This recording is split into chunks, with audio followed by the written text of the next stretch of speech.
everybody. A little thing on my tooth there. I am just now hopping off of tonight's makeup bag makeover. I hope that those of you who are able to join, even if it was for just a brief moment, learned something valuable on that call. If you missed it, we will have another one next month. They are on the second Tuesday of every month. And then don't forget, on the third Thursday of every month, we also have the Q&A where you can bring any and all questions for anything skincare related, makeup related, business related, and I will answer to the best of my ability. And if I don't have the answer, I will get one for you. So that's what I just did and what's going on. But right now I'm here to tell you about the basics of brushes. So how do you know what brush to use for your look, right? Pause, let me rewind. What do you think of tonight's look? I did a little something different. I had some blue eyeshadow. I think it looks kind of pretty. I think I might like this look for the 4th of July. What about you? But like I was saying, the brushes. So let me go ahead and get started on that. I don't want to keep you guys too long. It is now 10 o'clock at night. I need to get some other things done before I go to bed tonight. Thankfully all of the boys are asleep, so yay, mama gets a few minutes to herself. Now, whenever you're picking out a brush to use, you want to kind of stick with more synthetic bristles because while natural bristles are great, they do have, besides being the cruelty of like potentially cruelty-free, potentially having the cruelty aspect because animals, you know, that's where the hair comes from. But synthetic brushes don't have, they're cruelty-free. They're not real hair, so no animals are harmed in the making of the brushes.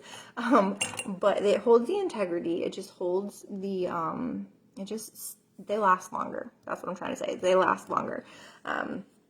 It's going to hold the integrity, the fluffiness, the stiffness, whatever it's designed to have. Those synthetic brushes are going to have that quality a lot longer. Whereas the natural brushes, because they're made from a natural hair fiber, they are porous, they can break and get damaged over time, and they're just going to also hold on to that product. So if you're putting a natural brush into like a cream product, you're pretty much going to have to stick with that brush for that product, or that product only for that brush, because you're not gonna be able to get it all the way out of those bristles. It's going to absorb down into it, and it's gonna be really hard to get out. So synthetic is the way to go, especially if you're trying to get like just like a really nice look. You don't want it to be cakey or anything. You're gonna be able to wash your brushes. So with that in mind, let's go ahead and talk a little bit about how to know what brushes to use. A lot of brushes can actually have multiple purposes. So for example, I have this brush here. It's like a fluffy little dome brush, but it says it's a highlighter brush, but you can use this for other things. So don't get stuck on the name of what the brush says it's for. Just see like what it looks like and if it will fit into the area you're trying to use it for, if it's going to work out for what you're trying to use it for. So a way to kind of tell if it will work out is to look at the density of the brush. So let's look at these two brushes, for example. We have this one, which is a little bit more dense. The bristles are closer together compared to this one where it's really fluffy. Okay, so this fluffy brush is going to be a lot lighter coverage, whereas this dense one is going to be a little bit more fuller coverage. Those fluffy, lighter brushes are going to be really good for buffing out and blending and just putting a little bit of product, where the more dense ones are going to be for like placing that foundation and, you know, giving a lot more coverage.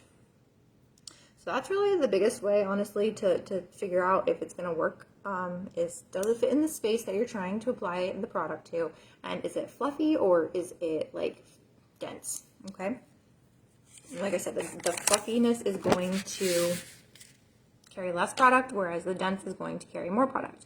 So if you wanted to have a I don't have, like, I guess this is my most tapered of dome brushes. This is good for applying blush as well, because you can put it just a little bit there and kind of like flick it away. So it's not like putting a whole bunch of coverage on, it's just putting that lightest little bit, and it's kind of like, since it's tapered, it's just like setting on the edge there. It's not like stamping it on, basically. So that's what that's good for. Now I'm going to show you how I'm going to do a little bit more of my eyeshadow here. So this is an angled brush, like I was just talking about, and you can use one brush in multiple ways. So just like I said, just because it says like that one brush is a highlighter brush doesn't mean I can't use it as like an eyeshadow brush, or, because that's what I mostly use this for, is eyeshadow, but it's my highlighter brush. So use it for what it works for you. Now I'm going to, if I can find my eyeshadow, there we are. Going to use my eyeshadow here and just take my angled brush and put it at a, like, sideways. So see how, like, can you tell it's sideways? Obviously, you should be able to tell that. I'm going to grab a little bit of a darker, I'm going to grab my sparkly color here, actually. So I did the blue down there. I'm going to do this, and I'm going to put it in the crease. So this is going to, if you hold it sideways, allow you to have really good control there in the crease of your eye. Check that out. Look at the difference.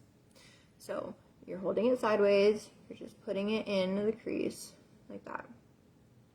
You can keep your eye open to do this. You don't have to sit there and close your eye and like try to figure it out. It actually just fits perfectly in the eye like that.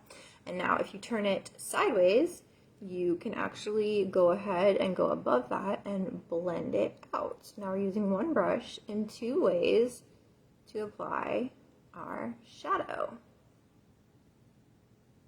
To blend it out like that. So there's that. Now, whenever you start to learn this, whenever you start practicing, you know, telling the difference in the brushes, you're going to be able to see that you can use, you don't need to have a full set of like 100 brushes or like 20 brushes or whatever. You just need to have a few basic brushes that you can use in different ways. So if I was trying to put on my foundation, I would use a brush like this. It's thin, it's got like that tapered top, and it's wide. So this is going to give me a lot more of a coverage. It's going to give me more like space to fill out. I wouldn't want to apply my foundation with something like this. So even though they're similar shapes, they are obviously different sizes. This is going to maybe be for like a concealer where I want to put like little coverage in different areas, but I'm not going to want to go in and do my whole face with this, and I'm not going to want to put on little spots with this. So think about what you're trying to achieve whenever you're choosing which brush to go with.